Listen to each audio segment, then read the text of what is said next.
تو اس کا مطلب یہ نہیں ہے کہ ہم اس کو چھوڑ دیں بس پتہ نہیں چل رہا تو نہیں، کہہ رہے ہیں کہ احتیاط واجب یہ ہے کہ اس کی تحقیق کریں، اس کو اس کے ذرائع سے ماہرین سے معلوم کریں اور اس کا وزن کرائیں اور اس کو تحقیق کرنے کے بعد پتہ لگائیں کہ وہ نصاب تک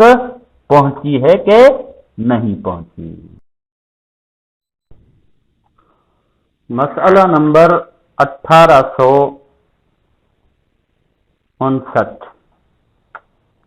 جس شخص کے پاس نصاب کے مطابق سونا یا چاندی ہو، اگرچہ وہ اس پر زکوٰۃ دے دے، لیکن جب تک اس کے پاس سونا یا چاندی پہلے نصاب سے کم نہ ہو جائے، ضروری ہے کہ ہر سال ان پر زکوٰۃ دے۔ بڑا ہی سخت مسئلہ ہے، جیسے کہ ہم گیہوں، جو، کھجور اور کشمش میں یہ مسئلہ پڑھ کر آئے ہیں زکوٰۃ کے مسائل میں کہ اگر گیہوں، جو، کھجور، کشمش وغیرہ کی ایک دفعہ زکوٰۃ دے دی جائے تو چند سال اگر اس کے پاس وہ جنسیں پڑی بھی رہیں تب بھی ان پر دوبارہ زکوٰۃ واجب نہیں ہے۔ لیکن اس سونے اور چاندی میں بالکل اس کے الٹ ہے کہ اگر ان کی مقدار کسی کے پاس ہو، نصاب تک پہنچ جائے اور اس پر زکوٰۃ واجب ہو اور وہ زکوٰۃ ادا کر دے، اس کے باوجود اگر جب اس کے پاس وہ سونا اور چاندی پڑے رہے اور دوسرا سال آ گیا، اس پر اور سال گزر گیا، تو اگر وہ پھر دوسرے سال بھی نصاب تک باقی ہے تو اسے دوبارہ زکوٰۃ دینی پڑے گی۔ تیسرے سال پھر نصاب تک باقی ہے، اسے پھر زکوٰۃ دینی پڑے گی۔ چوتھے سال پھر اگر وہ نصاب تک ابھی باقی ہے تو چوتھی دفعہ اسے زکوٰۃ دینی پڑے گی، حتیٰ کہ کہتے ہیں کہ جب تک کہ پہلے نصاب تک باقی ہے اسے زکوٰۃ دینی پڑے گی۔ اگر پہلے نصاب سے کم ہو جاتی ہے، اس سے نیچے آ جاتی ہے، تو پھر اس کے بعد اس پر زکوٰۃ ختم ہو جائے گی۔ یعنی اس مسئلے سے ایک بات یہ سمجھ میں آ رہی ہے کہ انسان کو ایک نصاب، اس کا جو نصاب ہے پہلا نصاب، اس سے زیادہ یہ سونا اور چاندی نہیں رکھ سکتا، بلکہ اگر رکھتا ہے تو اس پر زکوٰۃ دینی پڑے گی۔ جوں جوں وہ سال اس پر گزرتے جائیں گے، ہر سال اس کی زکوٰۃ ادا کرتا جائے گا، یہاں تک کہ کم ہوتے ہوتے وہ اگر پہلے نصاب سے کم ہو جاتی ہے تو اس کے بعد زکوٰۃ دینا ختم ہو جائے گا، ورنہ اگر پہلے نصاب تک باقی رہتی ہے تو پھر اس کی زکوٰۃ دیتے رہنا پڑے گی۔ یعنی مختصر ہم دو پڑھ لیتے ہیں اس کو کہ جس شخص کے پاس نصاب کے مطابق سونا یا چاندی ہو اور اگرچہ وہ زکوٰۃ اس پر زکوٰۃ دے دے، یعنی ایک دفعہ اس نے زکوٰۃ دے بھی دی ہے، لیکن جب تک اس کے پاس سونا یا چاندی پہلے نصاب سے کم نہ ہو جائے،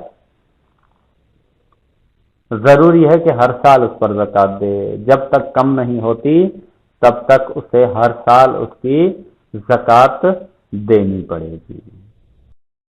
کہتے ہیں مسئلہ نمبر 1860، سونے اور چاندی کی زکوٰۃ اس صورت میں واجب ہوتی ہے جب وہ سکے میں ڈھلے ہوں اور ان کے ذریعے لین دین کا رواج ہو،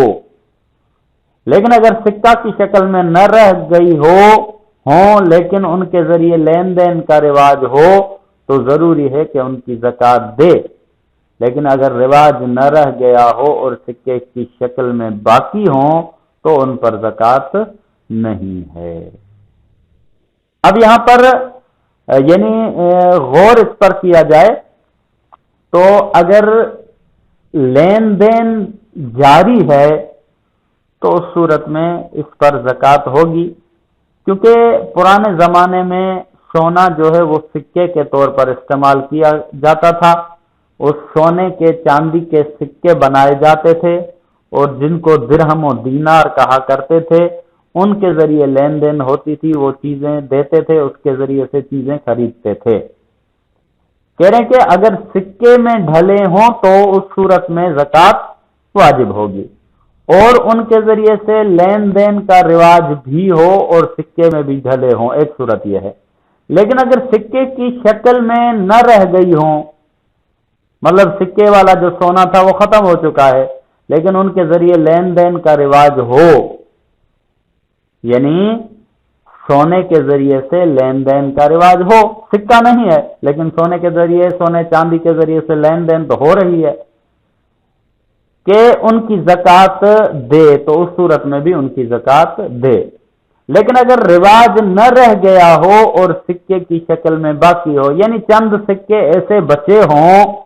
کہ جن کو ابھی ہم دے کر خرید دیتے اور خریدتے نہیں ہیں, مثلا کوئی سکہ دیا اور اس کے ذریعے سے کوئی چیز ہمیں ملی, یہ رواج ختم ہو گیا ہے, البتہ ان کی شکل باقی ہے تو اس پر زکوٰۃ نہیں ہوگی. البتہ آج کل کے زمانے میں کیونکہ سونا اور چاندی اسی کے ذریعے سے اگرچہ وہ سکے کی شکل میں رائج نہیں ہیں, البتہ ان کے ذریعے سے لین دین عام ہے, اس وجہ سے ان کے ذریعے ان کے اوپر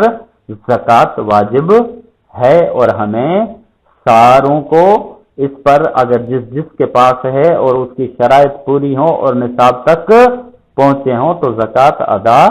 کرنی چاہیے. وصلی اللہ علیہ وآلہ وسلم.